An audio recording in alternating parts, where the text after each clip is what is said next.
I just found out that my father baby trapped my mother with me. I 18M grew up thinking my mother 40F had abandoned us. That is what he always told me. He told me my mother packed up and left us when I turned 2 years old. I grew up presenting and hating her, mainly because I saw how my father 42M was working super long hours to make ends meet. I hated how my grandma basically had to raise me. When I would ask her about my mother, my grandma painted a picture of a bitter, spiteful, hateful, spoiled and entitled woman. I felt very justified in my anger and hate for her. That's what my family told me, and I had absolutely no reason to doubt them. A few weeks ago, I found her on social media while at my boyfriend's house, and I was furious. She was out there living her best life. She's a chef in a Michelin star restaurant. She travels, has a huge apartment, and apparently is married to a gorgeous man. In a fit of rage, I DM her cursing her out for abandoning me to live her frivolous life, and that karma would come to her. She obviously saw it, but instead of going off on me, she just asked me to meet her, and that she felt like I had a right to express my anger to her in person, and that she owed me as much. I was starstruck because my father said she never stood for the consequences of her actions. Without telling anyone, I agreed. She invited me to this amazing restaurant. She paid for an Uber for me and everything. It was awkward at the beginning. I kept berating her because I was so angry. I even cried a little. She just sat there and took it all in. I then asked her why she abandoned me. She said, "Do you really want to know the whole story? It's not nice, and you're definitely not going to like it. I've come to terms with being painted as the bad person in your life forever, and I'll just keep my distance." I just kept pressing her for the truth, and then she told me her side of the story. This is paraphrased to the best of my recollection. She told me that my father and her met shortly before graduating from university. At that time my mother had said she didn't want to stay in that town forever. A few months after dating, my father told her that his landlord was evicting him because the apartment was needed for immediate family use. She offered him to stay at her place while he found something else. Months passed and he wasn't doing anything. Then she got a job offer in another country, and she told my father that he could take over her apartment or come with her. They had this huge fight where my mother told him that she was not ready for the type of commitment he wanted. She wanted different things in life than him, and as much as she loved him, they weren't compatible. They stayed living together, and then one day she found out she was pregnant. She told me honestly that she was thinking of not having me. She didn't feel ready to be a mom at 22, and she didn't feel maternal feelings. She said she was already struggling with depression. My father convinced her to have me. He said he would take me because he had a right to me, that he would go after her because the baby was also his. So she had me. She said that the time after birth was really bad. My father was dragging out the legal procedures. He refused to vacate the home. My mother said that while she felt love for me, and that there were moments when she felt overjoyed, it was overshadowed by huge waves of Unalive ideation. She was scared that she was going to do something she'd regret. She also showed me some of the court documents at that time that backed up her claims. In the end, she was so desperate that she agreed to stay with my father. If he agreed to be the main caretaker, he did, but only half-heartedly. My mother then told me that it got so bad that she tried to delete herself around my second birthday after a particularly nasty fight, where my father admitted to having tampered with her birth medications. She showed me the papers of the involuntary 72-hour commitment and illegal documents, where she was found unfit to be a parent. Afterward, I felt nauseous. After all that, I would not have believed her hadn't she brought so much evidence with her. She then asked me what I meant in my message, that we were struggling. I told her that we were not exactly rich, and that I was struggling to come up with the money to go to university in another city. She was bewildered and asked me what my father had been doing with a monthly payment she was making. I told her that we don't receive that money. Then she took out another stack of papers. Guys, she's sending child support every month. It amounts to almost $3,000. She's court mandated to pay $500, but she doubled the payments out of her own will. She doesn't have to pay that amount, but she does because she wants to. She was very concerned about this and told me she would talk to her lawyers ASAP to transfer the money to me directly. In the end, she apologized to me. She was very sorry to have put me through this, for not being stronger and for letting me grow up the way I did. She was crying by the end, and so was I. She then told me to take my time. She would contact me again regarding the payments, and it was up to me if I wanted to see her again. that she couldn't be the mother I wanted, but the least she could do is help me with anything I needed. I hugged her while I cried and she did too. I boxed up my food and she got me another Uber home. At home my father wasn't there, so I went straight to bed and left early the next morning to stay with my boyfriend. My whole life is a lie. Update 1. After the post yesterday, I went snooping around, because I don't trust my father anymore, and I found records of the harm perpetrated by my father toward my mother. He was charged, but never ended up going to jail or had a significantly reduced sentence. This would have been when I was 2. After my mother was committed, I also found a restraining order filed by my mother against my father. It was much worse than what she said. I feel so disgusted I could just scream. I went back to my boyfriend after that, and my father has been calling a lot, asking why I was spending so much time away from home. For now my excuse is that there's a family emergency with my boyfriend. After yesterday's events, I wanted to confront him, but now I don't feel safe. Update 2. I decided to go home for a while, because I wanted to retrieve my legal documents and all that. My father came back home and we talked a bit. I just asked him, by the way, did mom never send you child support for me? My father scoffed theatrically and went on this rant about how the courts are always accessible to the mother, and how they told him he couldn't expect anything from her, and so on. He pulled the whole story of him begging her for money when he didn't have enough money for my school supplies, and her turning him down. I know this is a lie.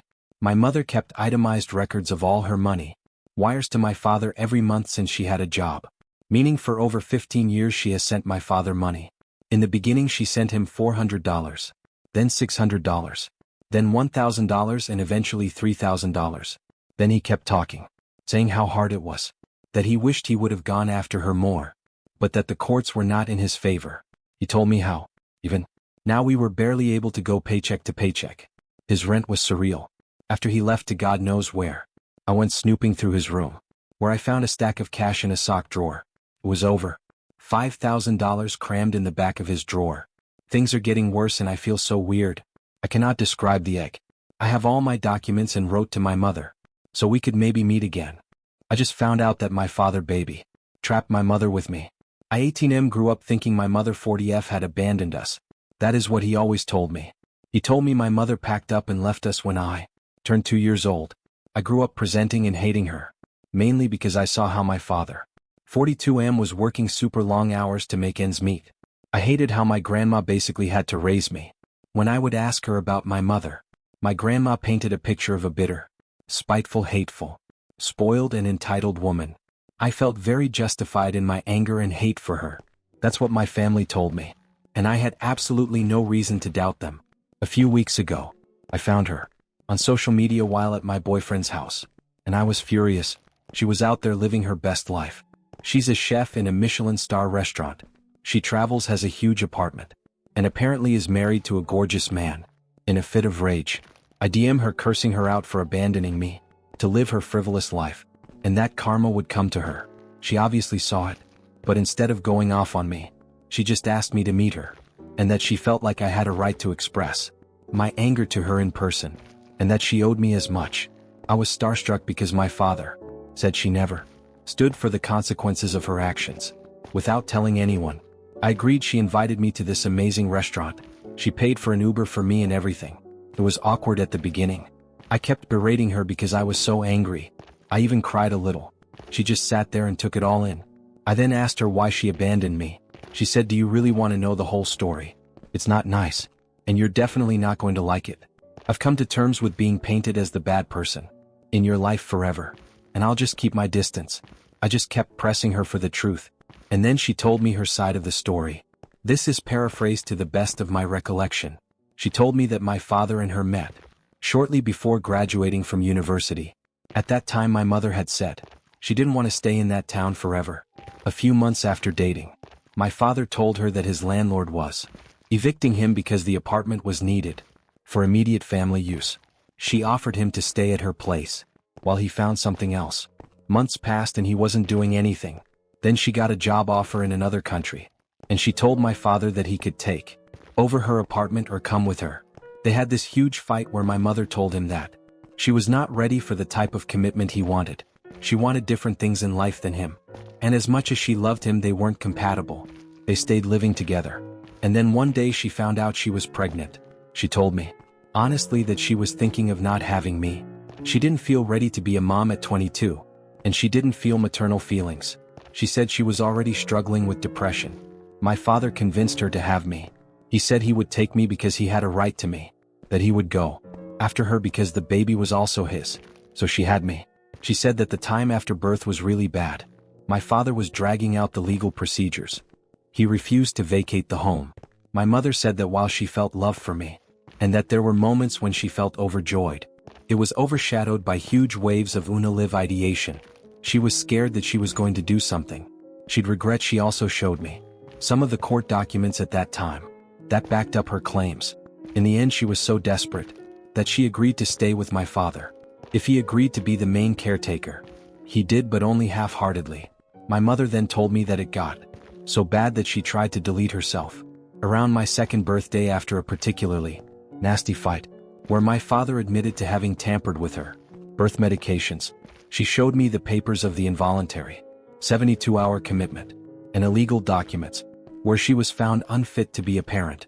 Afterward, I felt nauseous. After all that, I would not have believed her hadn't she brought so much evidence with her. She then asked me what I meant in my message, that we were struggling.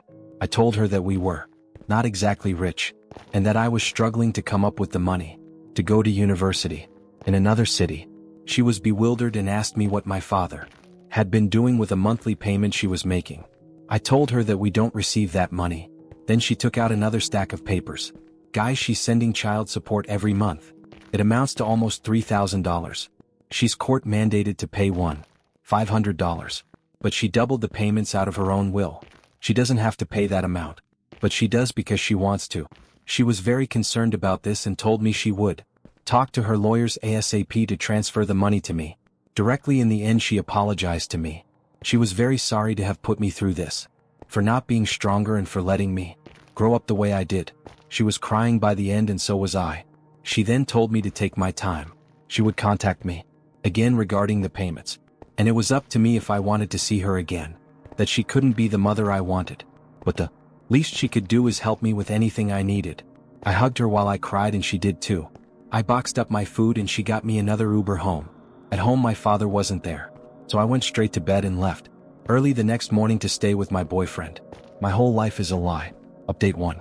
After the post yesterday, I went snooping around because I don't trust my father anymore, and I found records of the harm perpetrated by my father toward my mother. He was charged, but never ended up going to jail or had a significantly reduced sentence. This would have been when I was 2. After my mother was committed, I also found a restraining order filed by my mother against my father. It was much worse than what she said. I feel so disgusted I could just scream. I went back to my boyfriend after that, and my father has been calling a lot, asking why I was spending so much time away from home. For now, my excuse is that there's a family emergency with my boyfriend. After yesterday's events, I wanted to confront him, but now I don't feel safe. Update 2. I decided to go home for a while because I wanted to retrieve my legal documents and all that. My father came back home and we talked a bit. I just asked him, by the way, did mom never send you child support for me? My father scoffed theatrically and went on this rant about how the courts are always accessible to the mother and how they told him he couldn't expect anything from her, and so on. He pulled the whole story of him begging her for money when he didn't have enough money for my school supplies and are turning him down. I know this is a lie. My mother kept itemized records of all her money wires to my father every month since she had a job, meaning for over 15 years she has sent my father money. In the beginning, she sent him $400, then $600, then $1,000, and eventually $3,000. Then he kept talking, saying how hard it was, that he wished he would have gone after her more, but that the courts were not in his favor.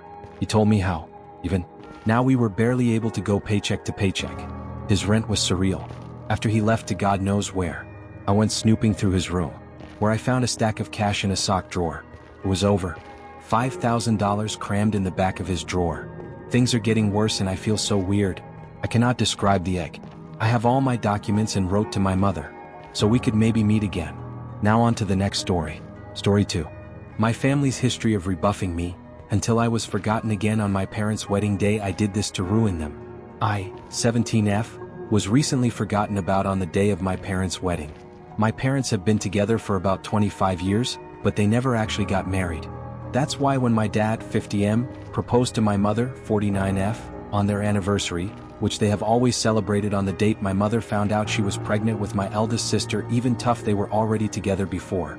Everyone, including me, was elated and celebrated the occasion with great joy. This happened all the way back in February. They immediately jumped into wedding planning, deciding very early on a small event in Hawaii with just the closest family and friends for an intimate ceremony.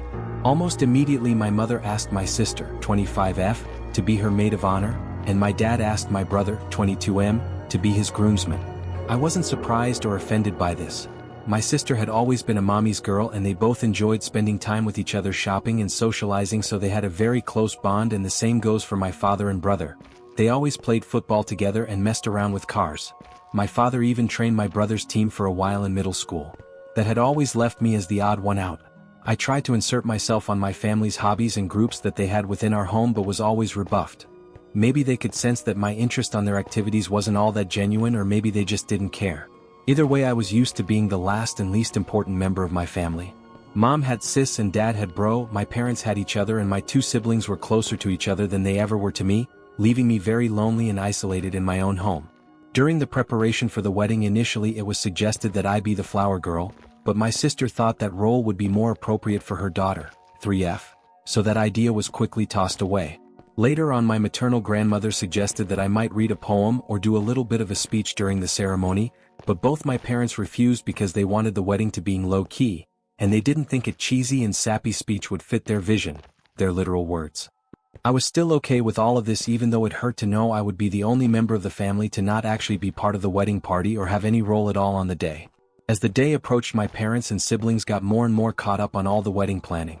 I noticed my mom didn't invite me dress shopping, and that whenever they would have discussions about the venue or the event I was left out, so I decided to see if they would realize that I wasn't being involved at all and kept quiet, waiting for them to ask me anything about the wedding, but that never happened. The wedding was set for 3 weeks ago, the end of August. The day before the departure, my mother casually asked if I had my luggage ready because we couldn't be late to the airport. I bluntly told her that I hadn't prepared anything. She got confused for a second and then snapped at me for not being prepared. I then asked her if I even had a ticket, and her face went pale. Yep, they hadn't even bought me a ticket, and I'm not even sure if I had a room or any accommodations once there. Even though I was the only person in my family without a stable income, I work as a part-time babysitter. My parents had bought first-class tickets for my siblings and a couple other friends that were attending the wedding but had forgotten me. My mom told me not to make a big deal out of it and that they can just find me a low-cost ticket last minute from a cheap airline, but I just replied by asking her, and then what? Do I even have a dress for the ceremony? She went with sis to buy hers and all the other female guests months ago, but I wasn't included. That's when my father came in and just told me to suck it up and that I've never been a girly girl, so I could just wear whatever. I got mad at this because, even though I'm not the most feminine girl in the planet, I would have loved to be included in such an important part of my parents' wedding, and it was about the fact that I was excluded for literally everything that had been going on for months. We all got into a fight with them, calling me entitled and accusing me of making myself small intentionally so they would forget me, like that is a valid excuse for ignoring a child. They ended up telling me that if I was going to keep this attitude, I might as well skip the whole thing altogether, to which I responded with a defiant fine and went to my room. Next morning they all left for Hawaii without me.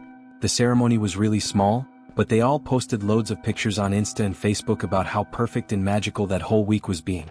People realized quickly that I wasn't in any of the photos and asked my parents why, to which they replied that unfortunately I had caught COVID before the trip and had to stay behind. My blood boiled at this. I don't know why this was the straw that broke the camel back for me, but it was. I decided to take a COVID test and published a picture of myself holding the negative test and captioned it, "Not sick at all, just forgotten." I tagged everyone that had questioned my absence from the trip and the wedding in the picture, and, for good measure, also every person invited to it. I also wrote in the comments about how my parents had literally forgotten about anything to do with me until the day before parting, and how they actually uninvited me.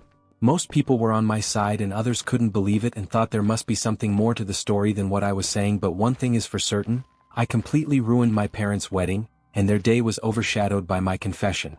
At first I felt quite satisfied with myself for standing up on my own, but, after a barrage of messages from my family calling me every name in the book, and later, when they came back, them furiously attacking me for my immature actions and my spoiled behavior, my pride deflated quickly, and I began to feel awful. I hate my family and I hate being in this house, but I'm a minor and can't leave just yet. I do feel like I could have handled the situation better though, and now I feel so depressed that I'm second-guessing everything I did, from not speaking up before to the way I exposed them. I also feel guilty for the lack of connection between all of my family and me. Comment 1. Your parents fucked up. They know it. Your siblings also fucked up. They also know it. And you weren't making them look bad with your social media posts. You were correcting a lie. I hope you are able to qualify for a full ride scholarship, because something tells me you don't have much of a college fund, if any. Comment 2. They spent the college fund on the first-class plane tickets for everyone but OP. Comment 3. Can you move in with grandma? Their history of rebuffing you whenever you try to participate with them says this wasn't a one-off. It's like they don't even consider you family. No judge is going to force you back to their house at 17. If you have a place to go, get your things and your documents and go. I discovered my husband's affair, aided by my stepdaughter. I used her college fund, filed for divorce and left them. Now they want me back. I am a 42-year-old woman who has been with my soon-to-be ex-husband, David, who is 44. For 15 years we have been married for 10 of those years. And I have loved him more than anyone else in this world. David has a daughter named Stacy, who is 17 from a previous relationship. He and Stacy's mother were never married. They only had a brief fling lasting a few months. She became pregnant and chose to keep the baby, but they had broken up just a couple of weeks before she discovered she was expecting. They decided to maintain a cordial relationship, to co-parent the baby, and there were no real feelings involved. Stacy's mother tragically passed away in a car accident when Stacy was just 6 months old, leaving David to care for his daughter on his own. After that devastating event, it was just the two of them, father and daughter, facing the world together. When David and I first started our relationship, he was very upfront about his situation. He informed me that he was not only looking for a wife, but also someone who could step into the role of a loving and caring mother for Stacy. This was something I was more than willing to take on, as I have always loved children and had a deep desire to nurture and raise a family. At that time, Stacy was very young, only 2 years old, and her innocence and youth made the idea of becoming her mother even more appealing to me. I did not see David's situation as a burden or an obstacle, rather, I saw it as an opportunity to expand my capacity for love and care. I was ready to embrace Stacy as my own daughter, and was fully committed to raising her with all the love and attention she deserved. The bond one hoped to build with her was something I cherished from the beginning, and I approached our new family dynamic with an open heart and a genuine willingness to be there for her in every possible way. Right from the beginning, I had been very serious about our relationship, and after 5 years of dating, we decided to get married.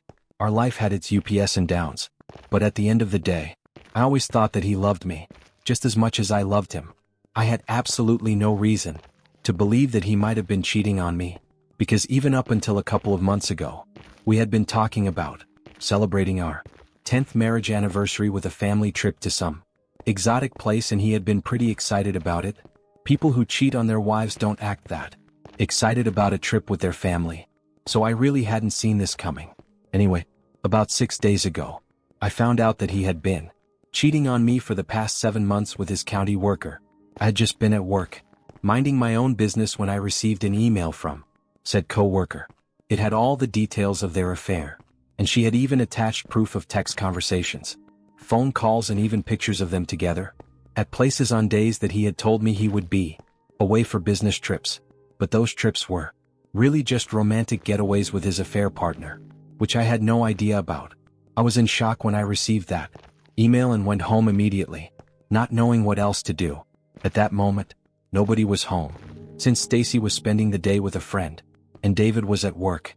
I used the time to carefully reread the emails because I didn't want to have an emotional breakdown at work. I noticed that the co-worker had included her phone number in case I wanted to speak with her. She explained that she decided to come clean about the affair because she knew he would never tell me, and she felt I deserved to know the truth. Apparently, he had been promising her for months that he would end things with me and tell me the truth, as she was uncomfortable continuing an affair with a married man.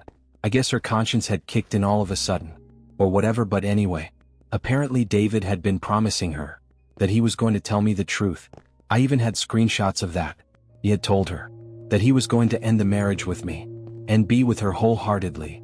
She had believed him the first few times, but then it had been almost 3 months, and he still hadn't told me, so she had decided to take matters into her own hands and tell me the truth herself. After reading that email in its entirety, I decided to think about it for a while, and then I went ahead and called her, because the worst had already happened. I was still kind of in denial, so I felt that maybe speaking to her would make me realize that this was not some prank. It was really happening. So when I spoke to her, she started off by apologizing to me and said that she really did not have any intention of ruining my marriage, but she had just fallen in love with David, and that was the reason why she was telling me the truth. Then she went on to explain how the affair had started, how long it had been going on, and all the promises that he had made to her, which were the same promises that he had made to me in the initial stages of our relationship. With every word she spoke, my heart broke a little more. By the end of our conversation, I thought nothing could be more heartbreaking.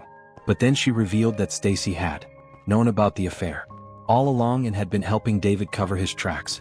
This revelation shattered me completely, because I had always considered myself Stacy's mother, and never thought of her as just a stepdaughter. I had been in her life since she was 2 years old and had raised her as my own. Discovering her betrayal felt like the end of the world to me, honestly. His co-worker let me know that apparently every time he would need to lie to me or cover up for me, Stacy would make up excuses for his absence and why he was not picking up his calls. In exchange for keeping her mouth shut, he would buy her several expensive gifts. That explained a lot of things that had been happening recently, like David had been totally spoiling her, and that hadn't been the case before. But I just thought that he was doing well at work, which is why he was trying to buy her nice things.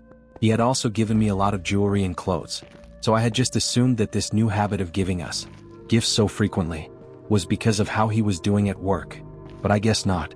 Anyway, getting to know that Stacy had also been a part of this, and had even met her father's affair partner several times and had kept it a secret from me all along, broke me even more than knowing that David had been cheating on me.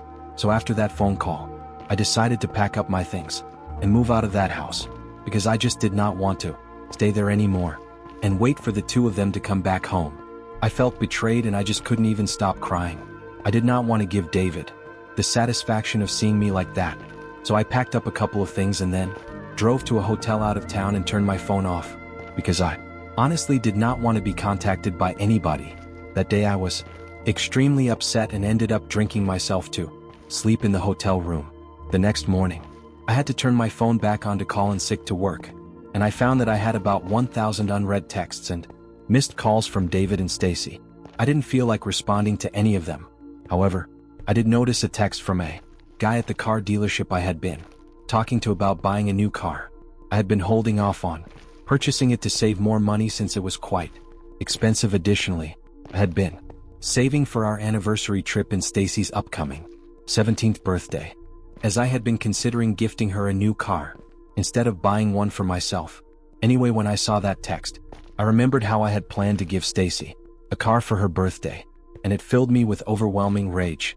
In a moment of anger, I decided to focus solely on my own happiness, without considering anyone else. The guy from the car dealership had texted to ask if I was still interested in the car I had selected. On an impulse, I decided to go down to the dealership immediately and purchased a shiny, new luxury car for myself. I did not have any plans of buying that car, since it was way out of my budget, but I did not need to worry, because for the past 10 years, ever since I married David, I had been saving up and setting aside a college fund for my stepdaughter. I had decided to give Stacy access to that account as a surprise whenever she announced which college she was going to be attending, and I had been pretty excited about it. But now that I knew what had been going on for the past couple of months, I had no interest in surprising anybody apart from myself. So I used money from that account to buy myself a luxury car, and then I decided to drive it down to our house and finally confront my husband and my stepdaughter. When I arrived, they tried to hug me and express their worry from the entire night, but I didn't give them a chance.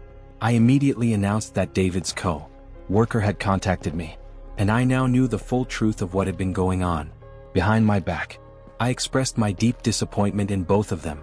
They both looked shocked, and David at least had the sense to remain silent, because he knew the truth had been exposed. Then Stacy attempted to speak to me, saying she was just trying to look out for her father and was confused, not knowing what to do. She began to cry, explaining that she was very confused because she loved us both equally and wanted us to be happy. However, I did not believe her at all, because I felt she was old enough to know the right thing to do, and she chose to do the wrong thing on purpose.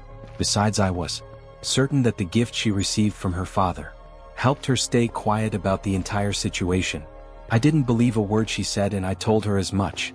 I was extremely angry and upset, so I even announced that I was leaving David. I think he should have seen it coming, because I don't think anyone in my position would have decided to stay after finding out something like this. I then told Stacy that I was more disappointed in her than in David. Husbands cheat all the time, and it's not the first or last time that this will happen to a woman. But I had always expected her to have my back, because even though we were not related by blood, I had never thought of her as my stepdaughter and had loved her just like my blood, probably even more.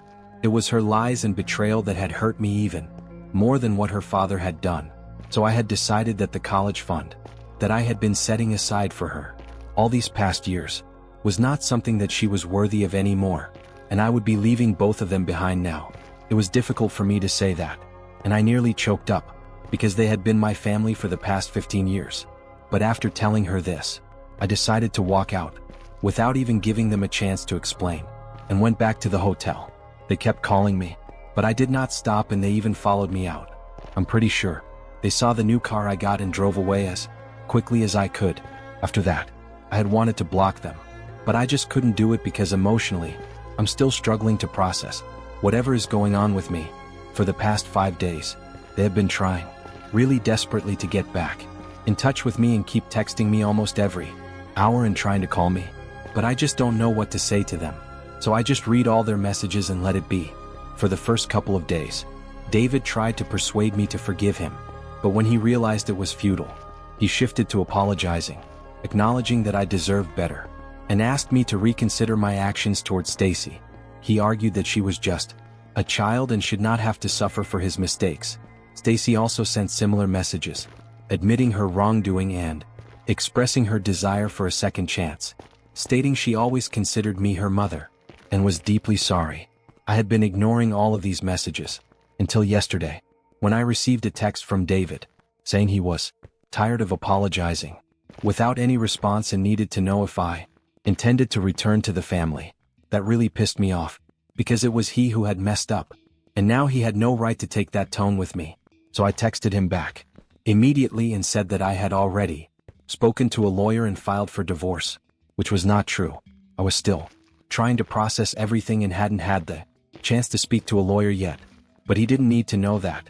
Then he did not reply for about an hour, and when he finally did, he sent me a long message about how I was not just being selfish, but I was also the villain apparently, for choosing to act this way. He said that he was fine with me filing for divorce and choosing to leave him, but the fact that I was also choosing to leave Stacy behind just showed how selfish I was. He told me that apparently Stacy had been devastated ever since I had left, and the fact that I had even said that I was going to get the college fund that I had been setting aside for her had really hit her hard, because he had also known about this college fund, and that was the reason why he had not bothered to save up enough money. I do recall mentioning the college fund to him several times. He knew that I had been saving it to surprise Stacy, but I did not know that he did not have any money set aside for her college tuition. Anyway, he told me that since I had said I was not going to give her access to the money, they had realized that they were in big trouble, because he did not have any set aside and she had been thinking about going to college out of state, which would have been even more expensive. She knows that she is going to get accepted into her college, but now there is a big question mark about whether she is going to be able to go to the college of her choice or not, because of the financial constraints.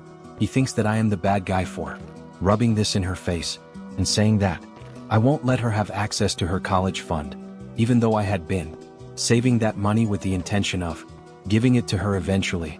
The fact that I'm using this one little mistake against her to be selfish because he had seen my new car just doesn't make any sense to him, and he thinks that I should really reconsider this. Now I feel very conflicted about what to do. The way he's putting it, I don't feel comfortable being the person who snatches things away from kids just to teach them a lesson or to punish them, because I've never been that person. I don't want to be that parent. But at the same time, Stacy is not exactly a child, and she knew what she was doing was wrong. I don't know. I feel like she's disappointed me. So what I'm doing is not exactly all that wrong. I'm just very confused. My sister is infertile and I'm glad. I, 28F, have an older sister, Angela, 30F, whom I have never liked. She always had to compete with me, but never in a normal sibling rivalry way. Our entire life she always seemed resentful of my existence, as the spotlight couldn't perpetually shine on her, so she had to step on everything I enjoyed. Per se, if I learned piano, she had to learn piano. If I excelled at a subject, she suddenly became a scholar in it. If I told my mom I had a crush, Angela would be dating that boy in a week. I would always tell my parents when she did this, but I was disregarded because sisters copy each other and I can't gatekeep what she likes. She always monitored what activities I did and the clothes I wore so she could outdo me. If I wore a flannel, Angela would come to school wearing an all-flannel dress. It was 2010 and that was peak fashion in our school, LMAO. There was also more praise that followed Angela. Even if I took the initiative to begin the activity first, she was praised because she was better. My parents would miss work to attend her dance recitals, going to every single one because the world would stop if they missed it. However, I remember maybe 2 of mine they attended because they were stuck at work or were otherwise preoccupied. Angela reveled in this. She would make comments under her breath around our parents. Whenever our parents weren't around, she'd tell me how much she hated me and how I should stop trying because I would always come second to her. She also physically bullied me in school. Angela purposely tripped me, threw things at me, and hit me in the hallways on a nearly daily basis. The school had gotten involved multiple times, threatening Angela with suspension, and my parents fought it every time. My parents repeatedly told administration that this was a family matter and we were just bickering like normal sisters. She was never once reprimanded by either parent.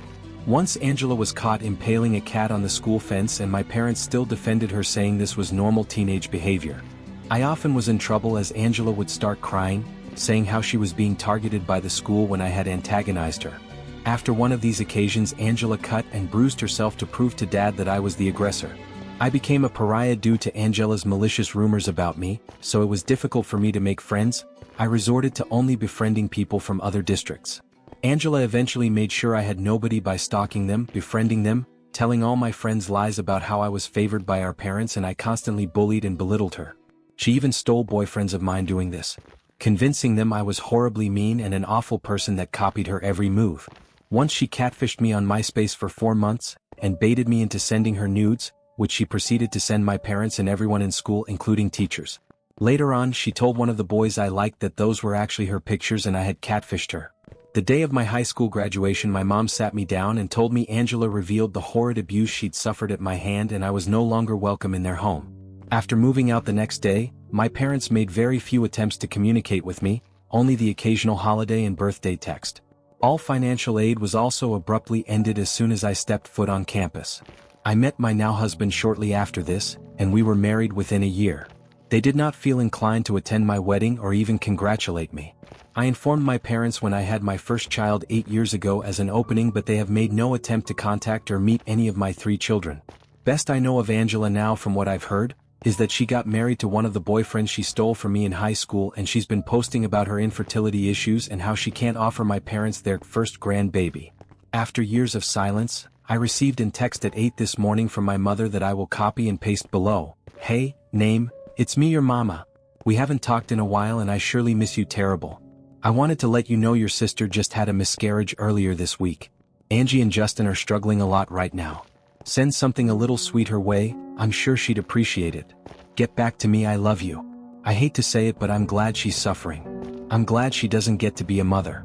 If she tormented me for years, what would she do to a child? Especially a girl? I don't wish death on any baby, but I know in my heart that child would be damaged by her. I'm angry at my parents expecting me to have any sense of obligation to her. I don't even have any sense of obligation to them. They always believed her and dismissed me. I was always the problem child, and it's strange how my mother can be so warm to me when asking me to do something for my sister. Also, the fact they cared more about my sister's now dead fetus than my actual children, who wonder why they only have one set of grandparents. I feel some sort of guilt for it, but I refuse to offer any condolences to my destructive narcissistic sister who has been justified in her bad behavior since birth. Maybe this will change her, help her develop empathy or any type of emotion that isn't hate or vindictiveness. If that happens, I would be more than willing to offer support, but until then I feel nothing but a small inkling of happiness that she's hurt. Am I awful for this? Update 3 days later in the comments. I decided not to respond to my mother. I blocked both of my parents and I thought it would end there, but when does it ever? Wednesday morning, my messenger was being flooded with texts from my parents' siblings. Most of the messages consisted of me being told I need to answer my mother's calls and how callous I was being. I proceeded to block all of them as well. My cousin heard this from her younger sister, who is subject to being around my parents and Angela for family dinners. My mother and her siblings all live within a couple blocks from each other and eat together most nights. I don't know if I can post the screenshot, so I'll type out the messages. In the message, Aunt Kathy refers to my mom. I hope that makes this easier to understand. Angela kept calling Opan abusive ingrate because she wouldn't talk to Aunt Kathy. Aunt Kathy said they need to start inviting Op to family *T so she comes around to being a surrogate. It got weird RQ because Angela said she wants to use my husband's sperm so her kid is tall and has blue eyes. Then Kathy was saying how they just need to be around her for like a year, then they can cut her off again or WTV. Angela kept saying Op is the only way she can have kids because she doesn't want to raise someone's trash baby. Reading those messages made me want to hurl. Do they think my uterus is some fish hatchery that can be bought with some kind words and casserole? It's nice to know Angela is too much of a narcissistic ass to adopt though. I'm officially done with every single one of them. If they try to come around me, I will get a restraining order before they can even darken my doorstep. Between the weak conspiracy they've come up with to try to use me like a baby bargain bin and the nasty words they continue to speak about me, I will no longer claim to have a family outside of the one I've created. I'm sorry if this is difficult to read, but reading that again just got me so worked up. But y'all finally got the update you asked for, so that's the silver lining of this, I guess. Anyways, thank you guys again. Comment 1. She better get that restraining order quick. This is going to escalate with that psycho family. Comment 2. And Jill, my first thought was Angela wants to fuck OP's husband and will try to use the baby to make that happen. My wife stole our daughter's college money to fund her shopping addiction and wants me to take the blame. I've been with my wife Andrea, 48F, and my stepdaughter Cassie, 17F, for 8 years now. I love them both to death, but Cassie is a very brilliant young woman. Recognizing her potential, me and Andrea decided to put together a college fund for Cassie so she wouldn't be crushed by debt. Over the years, it has amounted to over $200,000. Cassie is aware of this and is banking on it since she's trying to get into the Ivy League. To make a long story short, last week I found out that almost $170,000 of the money was missing from the account. I freaked the fuck out and asked Andrea if she knew anything about it. She teared up and said that she had been spending the money over the years to fund her spending habit. I was furious, but I had a moment of clarity. I've browsed these subs enough to know that an affair was possible, so I asked her if she was having one. She adamantly denied it and offered any proof I needed. Social media accounts, emails, her work phone, everything. She offered to show me the receipts as well. There was nothing that popped out as suspicious, and the math from the receipts added up as well, so I let it go. But we still had the major problem of the money being gone. She described herself as a shopping addict, and the money from Cassie's account was just too tempting not to use. She didn't make excuses but offered no solutions. As stated before, I was beyond furious. She ruined Cassie's chances at going to college debt-free and has changed the trajectory of her whole life. I had asked her to stay with her sister while I tried to figure this out. Cassie was concerned about why she was leaving, but we just said we needed a little bit of space. I asked Andrea to come back home yesterday and we had an extremely long discussion about how to handle this.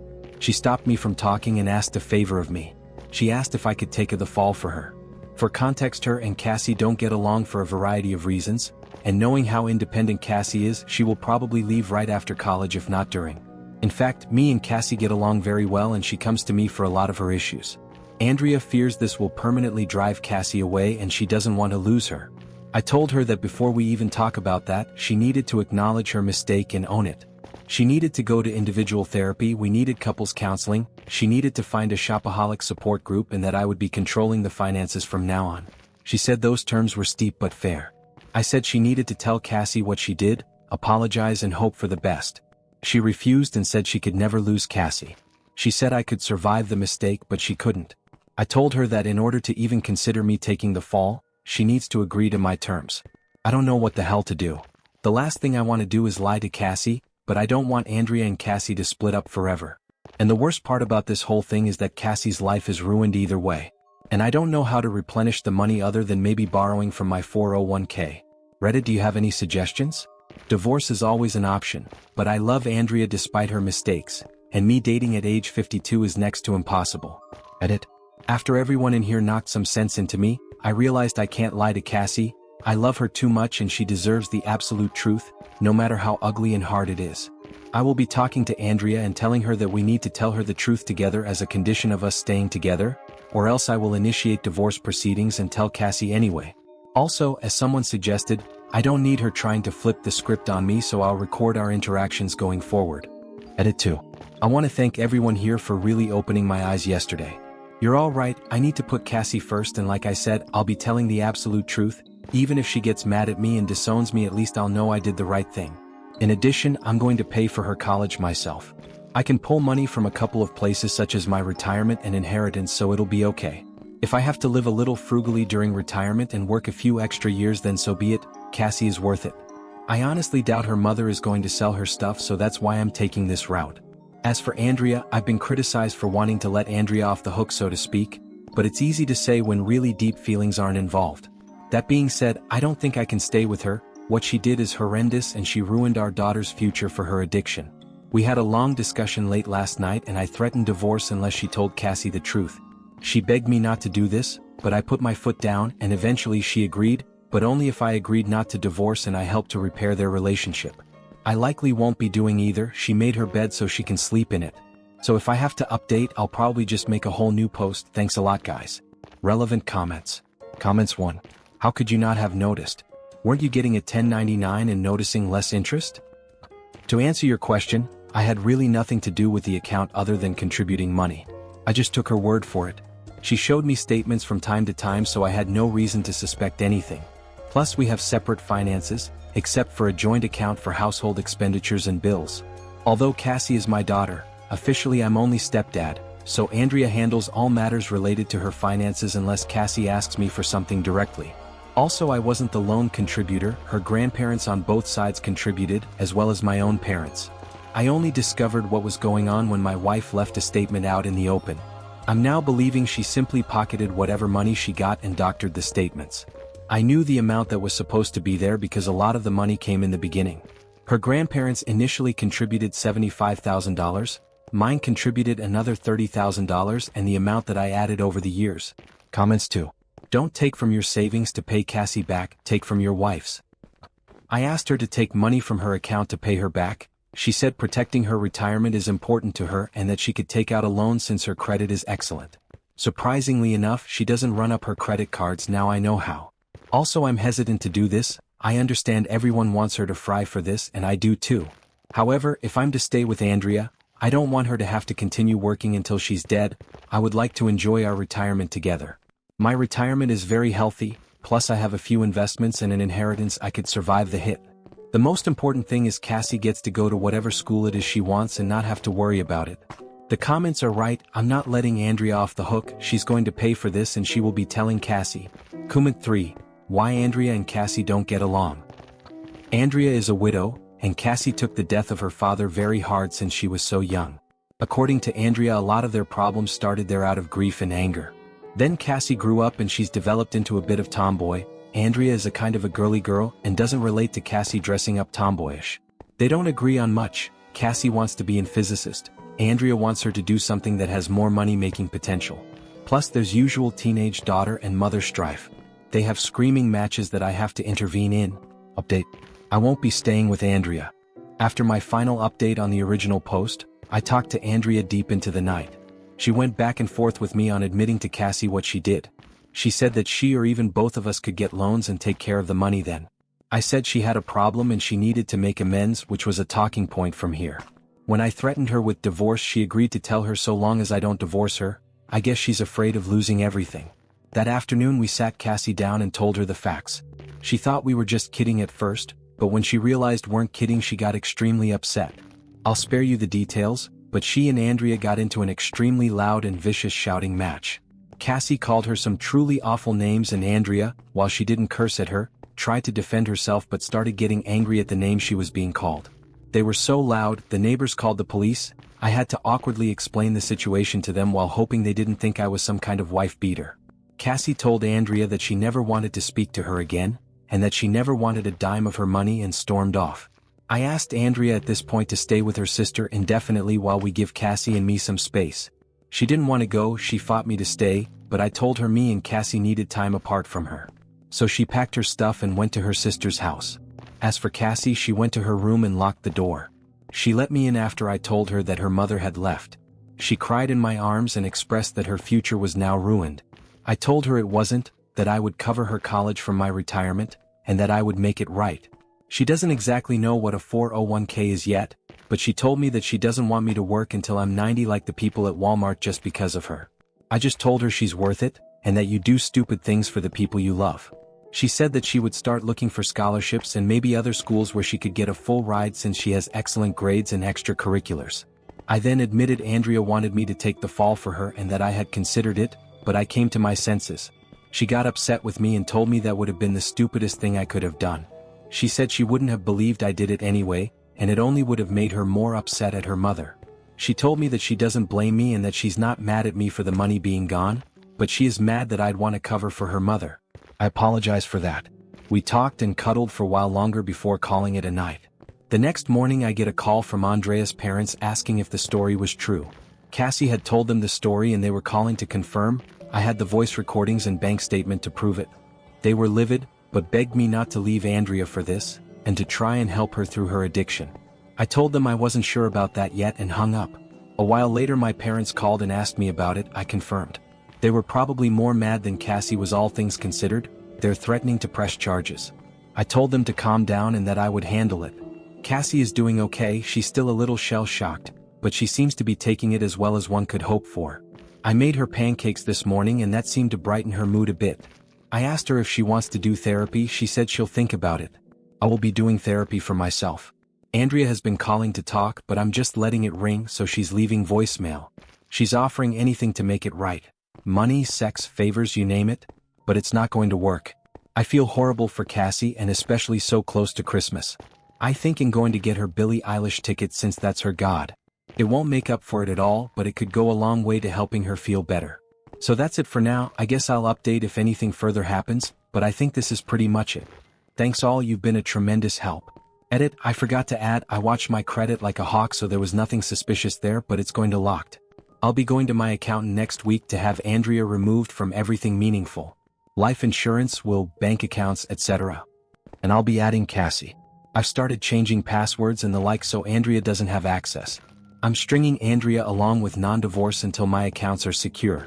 Also, from what I can tell, Cassie's credit is okay. But I'll be doing a deep scan and locking that as well. Edit 2. I can't believe I have to say this, but there's a few people saying it's creeping that I'm cuddling with my daughter. If sitting together with her crying on my shoulder and us talking is considered creepy, then sure, I'm creepy. Leave it to the internet to make things weird, I guess. And no, I don't think I'm some hero.